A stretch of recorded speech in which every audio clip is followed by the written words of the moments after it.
Hey nerds, and welcome to Agents of S.H.I.E.L.D. Theories and Conspiracies. I'm Brian from Good Nerd Bad Nerd. This week on Agents of S.H.I.E.L.D. we had the Inside Man, and apart from, kind of the general storytelling, there's only a few things going on in this episode that are worth noting. First, just to get it out of the way, the overwhelming amount of references to essentially things that are mutant related from the comics or from other shows or cartoons. Because, let's face it, the Inhumans are the mutants. And things we had. The cure vaccine, which I'll get to in a little bit. A one location for all the Inhumans to be kept, despite the fact that with Inhumans that makes everyone think Adelon. This is much more of a reference to Genosha, which was an internment camp for mutants before Magneto took it over. Then you also have the Mutant Registration Act. This is different from the Superhuman Registration Act, but similar. This people saw in the first X-Men film. That was kind of one of the driving forces behind what Magneto was doing, trying to stop it.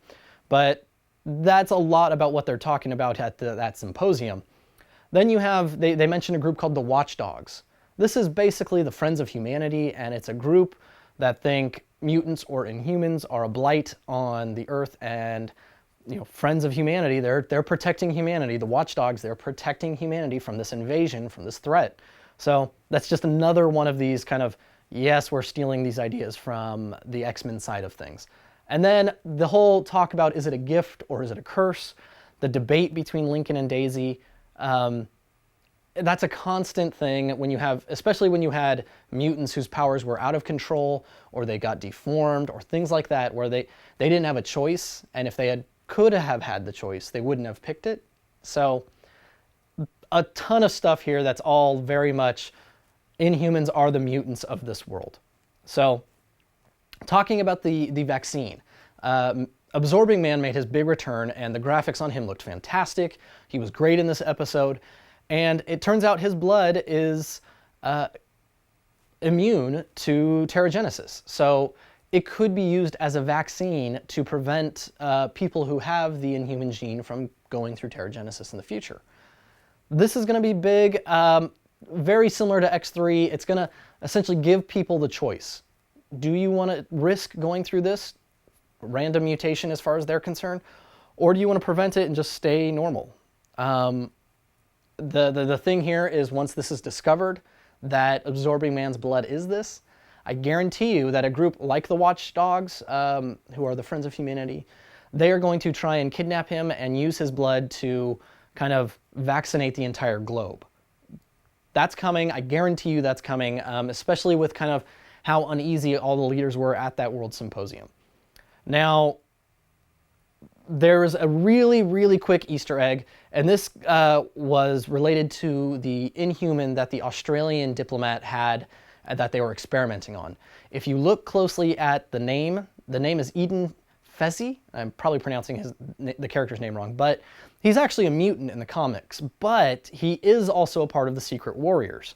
So it's still possible we'll see him. I don't know how the logistics and legality of him works, because he came so late in the game and was never really an X-Men until, I don't even think he was an X-Men, he was an Avenger at one point. But he was a mutant teleporter, so we could get some very cool powers there.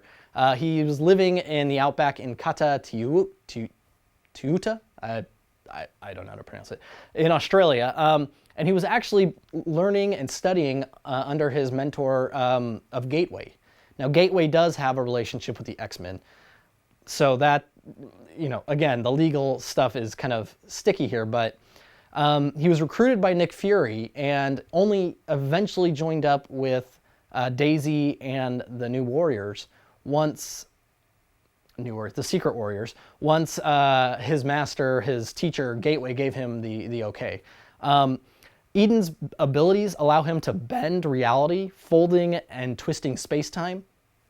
Daisy has said that he's a souped-up teleporter. So his portals can stay open as long as he wants them to, until he closes them. Now, another thing about his power, not that this will come into play at all in what we're seeing in the MCU, is if he goes to a different reality, they don't work. They are reality locked, unlike some powers or some heroes in their abilities. So It would be really cool if we saw him, because he would be a great character to bring in, especially as he was very important in that Secret Warriors storyline, getting the team around, getting them in and out of fights in a moment's notice. And, you know, that could just make for cool visuals. Then you don't always have to have these team meetings in Quinjets or things like that. Now the last thing, and this is kind of where my big theory on what the show is moving towards, and if you haven't read those Secret Warrior comics, do it, because this is straight out of there.